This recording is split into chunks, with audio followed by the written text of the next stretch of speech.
Hello guys.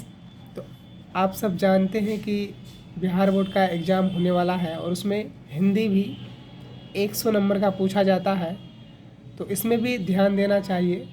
Maximum बच्चा इसमें सोचता है कि उतना ध्यान नहीं देता है, सोचता है कि एग्ज़ाम जब आ जाएगा तो देख लेंगे। तो चलिए आज हम लोग हिंदी करते हैं। हिंदी में सबसे ज़्यादातर पूछे जाने वाले सवाल यहाँ से आपका कवर हो सकता है। जैसे कि यहाँ आप देख रहे हैं बातचीत निबंध है बालकृष्ण भट्ट का, यहाँ शॉर्टकट में नहीं दिया गया है।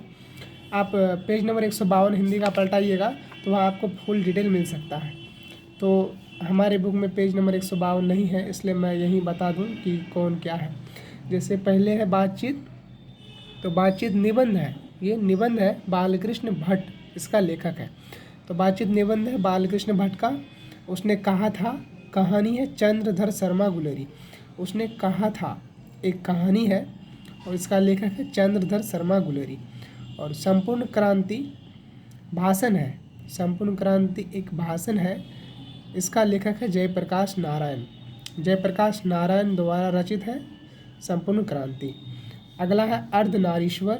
अर्धनारीश्वर रामधारी सिंह दिनकर, इसका लेखक है निबंध। और अर्धनारीश्वर एक निबंध है। रोज कहानी है, इसका लेखक है सच्चिदानंद हीरानंद वतस्यान अज्ञ।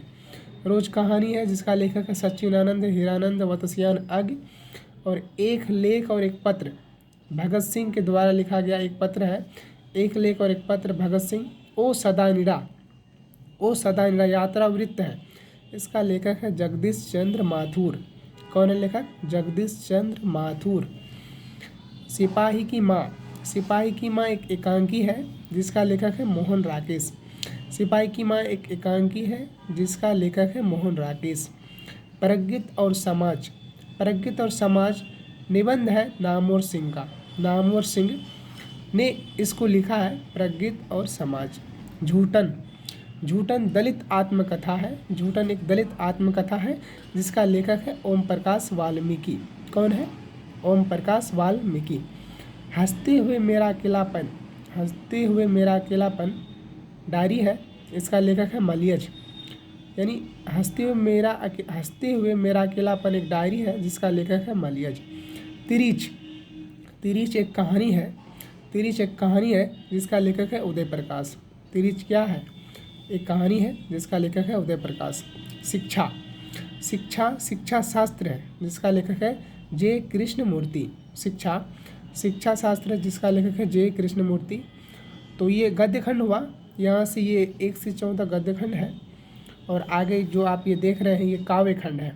तो काव्य खंड भी बहुत इम्पोर्टेंट है बोर्ड की दृष्टि से। लेकिन सबसे पहले गद्य खंड में 14 चैप्टर है टोटल और काव्य खंड में भी 13 है। तो आइए काव्य खंड का भी कुछ बता दें। ये करबक मलिक मोहम्मद जायसी के द्वारा लिखा गया है। करबक किसके द्वारा लिखा गया? मलिक मोहम्मद जायसी। उसके बाद पद यहाँ 2 है, एक पद लिखा है सूरदास और दूसरा है तुलसीदास का। और छप नावादास द्वारा लिखा गया है। कवित्त भूषण है, ठीक है। कवित्त कौन लिखा है? भूषण। तुमुल कोलाहल कलह में जयशंकर प्रसाद। तुमुल कोलाहल कलह में जयशंकर प्रसाद।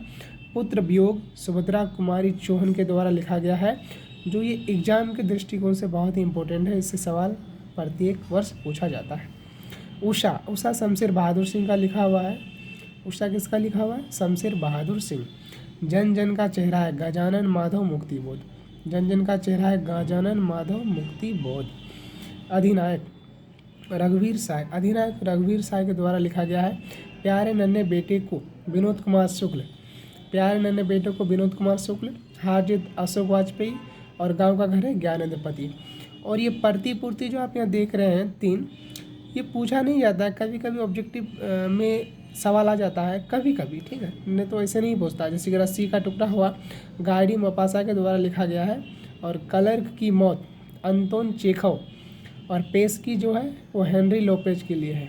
तो ये आपका हुआ हिंदी का डिटेल। यहाँ ये आप याद कर लेते हैं तो इससे 15-20 नंबर आपका आ सकता है, ठीक है। तो ये एग्ज़ाम की दृष्टिकोण से बहुत ही इम्पोर्टेंट है, इसलिए याद कर लेना मेरे ख्याल से बहुत ही ज़रूरी है। तो चलिए मिलते हैं इसी के साथ नेक्स्ट वीडियो में। आज के लिए बस इतना ही।